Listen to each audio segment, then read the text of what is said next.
Bonjour à tous, bien-aimés. Je vous invite à une lecture dans le psaume 73.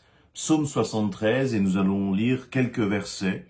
Et je vais prendre à partir du verset 12. À partir du verset 12, donc c'est un psaume qui a été écrit par Asaph, l'un des psalmistes. Il nous est dit, regardez-les, ces gens sans foi ni loi, toujours à l'abri des ennuis, ils améliorent leur situation. C'est donc pour rien que je suis resté honnête et que j'ai lavé mes mains en signe d'innocence. Tous les jours, j'endure toutes sortes de peines. Chaque matin, je suis au supplice. Mais si je me décidais à parler comme eux, je serais traître envers tes fils, mes compagnons. J'ai voulu y réfléchir pour comprendre, mais tout cela m'a paru trop difficile. Jusqu'au jour où, en entrant dans ton sanctuaire, j'ai compris quel sort les attendait.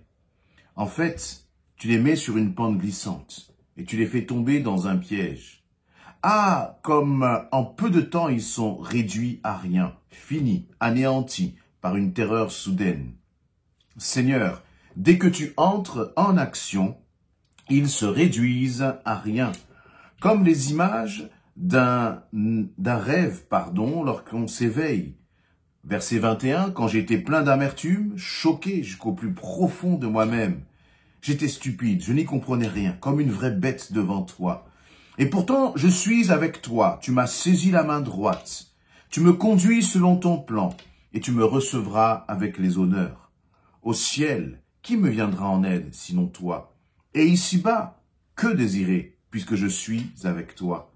Mon corps peut s'épuiser, mon cœur aussi. Mais mon appui, mon bien le plus personnel, c'est toi, Dieu, pour toujours. Ceux qui s'éloignent de toi succombent, et tu réduis à rien ceux qui t'abandonnent. Verset 28, mais mon bonheur à moi, c'est d'être près de toi. J'ai mis ma confiance en toi, Seigneur, pour proclamer tout ce que tu as fait. Amen. Voilà donc dans ce verset, ce chapitre 73 que je n'ai pas lu en entier, eh bien on a vraiment deux parties qui s'opposent, qui contrastent. Dans la première partie, on pourrait dire du verset 1 jusqu'à à peu près justement le verset que j'ai pris, jusqu'à peu près le verset 12. Eh bien nous avons là Asaph, ce psalmiste, cet adorateur de l'Éternel, qui regarde autour de lui, il regarde dans ce peuple d'Israël. Et puis, lui, personnellement, il est dans une situation qui semble être difficile, compliquée. Et donc, il regarde ce que l'on va appeler les méchants, c'est-à-dire ceux qui ne marchent pas selon la parole de Dieu, ceux qui ne marchent pas en se préoccupant de faire, d'honorer Dieu dans leur attitude, dans leur conduite, ceux qui se conduisent d'une façon qui est répréhensible et mauvaise aux yeux de Dieu. Et donc, Asaph les regarde, et il a l'impression de voir chez ces hommes, de la réussite. Il a l'impression que, il y a comme une forme d'injustice. Comme s'il disait, ces hommes agissent n'importe comment et ils ne sont pas punis. Ces hommes, se vautrent dans le péché et ils ne vivent pas les conséquences de leur péché. Ils ne souffrent pas. Et donc, Asaph commence à avoir dans son cœur une forme presque de jalousie et d'envie pour ceux, justement, qui ne marchent pas selon le cœur de Dieu et à qui tout réussit. Il va dire, verset 12, donc le verset à laquelle j'ai commencé ma lecture, pour résumer, justement, qui résume un peu tous ces premiers versets, il va dire au verset 12, regardez-les, ces gens sans foi ni loi, toujours à l'abri des ennuis, ils améliorent leur situation. Soyons sincères, est-ce que parfois tu n'as pas l'impression justement que lorsque dans ta vie rien ne va, tu regardes autour de toi et tu te dis mais pourquoi ces gens dans le monde, pourquoi ceux qui ne connaissent pas Christ ont cette réussite, pourquoi peut-être ils agissent n'importe comment un tel et puis tout lui réussit. Moi j'essaye de t'obéir Seigneur, j'essaie de t'obéir et par exemple dans mon couple les choses ne vont pas alors que si je regarde à cette autre femme ou à cet autre homme homme qui, lorsque ça n'allait pas dans son couple, il est parti et puis maintenant il est heureux. Pourquoi moi je dois rester là et subir peut-être parfois des paroles difficiles dans mon couple, subir un comportement de mon mari ou de l'épouse qui, Seigneur mon Dieu, parfois me blesse, un comportement d'égoïsme. Pourquoi je dois subir tout cela alors que quand je regarde ces couples dans le monde, ils sont heureux et donc quand il y a un problème,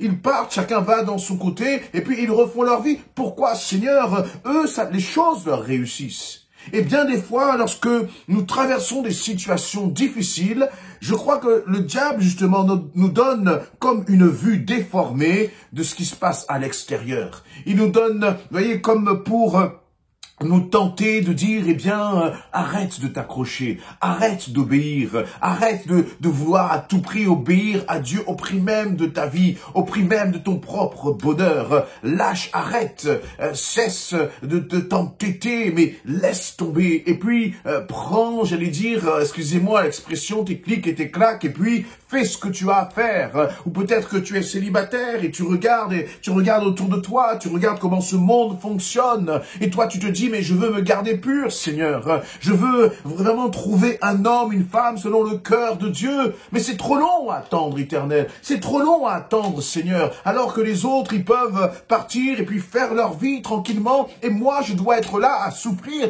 Pourquoi est-ce que je souffre? Et vous voyez, parfois, il y a toutes ces pensées qui montent dans notre cœur, exactement comme Asaph et ce qui se passait pour lui. Ça peut être dans le cadre du domaine professionnel. Tu te dis, mais toi, tu veux marcher avec honnêteté. Tu veux vraiment faire les choses selon le cœur de Dieu. Tu te refuses d'agir d'une façon qui pourrait te compromettre, d'une façon qui peut être malhonnête.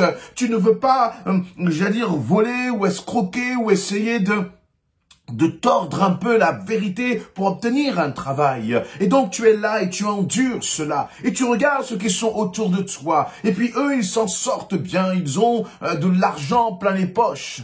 Mais toi, tu es là et tu souffres. Eh bien, c'est exactement cette situation que l'on sent dans le cœur d'Asaph. Un homme selon le cœur de Dieu et qui traverse quand même des choses difficiles,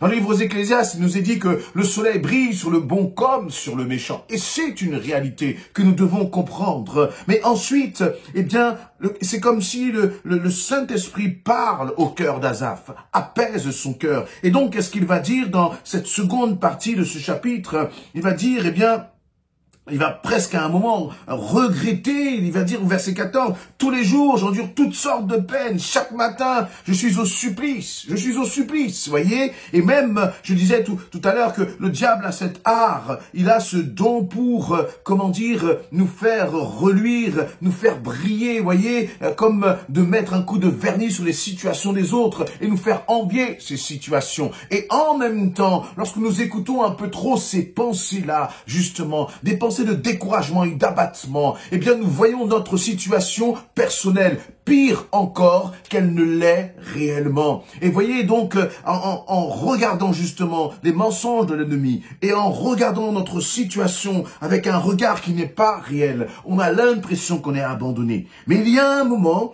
il va se passer comme le psalmiste, Asaph, va avoir comme un sursaut. Et je veux t'inviter à avoir ce sursaut dans ta vie. Je veux t'inviter à avoir ce sursaut dans tes pensées. Ne te laisse pas abattre, mais réagis, mon ami, réagis, mon frère, ma sœur, parce que voilà ce qui va se passer lorsque Asaph va réagir. Il va dire, à partir du verset 20, « Seigneur, dès que tu entres en action, ils se réduisent à rien, comme les images d'un rêve lorsqu'on s'éveille. » Il dit donc que lorsque le Seigneur commence à entrer en action, tout ce qu'il voyait, toutes ces, un peu comme ces mirages et ces rêves, tout cela disparaît. Voyez, et il voit les choses autrement. Toi aussi, laisse le Seigneur entrer en action.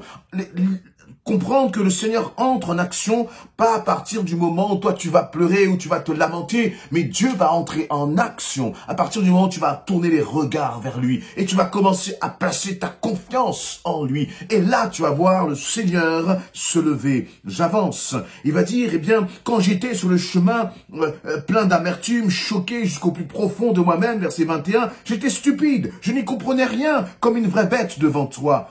pourtant je suis toujours avec toi. Donc il va dire qu'il avait le cœur tellement rempli d'amertume que ça l'a rendu presque, j'allais dire, il y a eu comme un manque de sagesse. Il a commencé à cultiver des pensées là où justement, il va dire, j'étais comme une bête devant toi. Et donc là, il se réveille, il se ressaisit. Et j'aime bien cette idée justement d'être comme une bête devant toi. Ça me fait penser vraiment à quelqu'un qui va se laisser, j'allais dire, comme diriger, contrôler, maîtriser par sa chair, par ses pensées. Alors que c'est le Saint-Esprit en toi qui doit parler. C'est le Saint-Esprit en toi qui va t'encourager et te montrer quelle est la réalité. Parce que la réalité, elle n'est pas charnelle, elle n'est pas matérielle, mais elle est spirituelle. Elle est spirituelle. Et il faut saisir justement cette réalité spirituelle. Quelle est-elle cette réalité? Eh bien, Asaph nous le partage. Il va dire, pourtant, je suis toujours avec toi. Je suis toujours avec toi, Seigneur, malgré ce qui arrive. Et ensuite, il va continuer. Tu m'as saisi la main droite.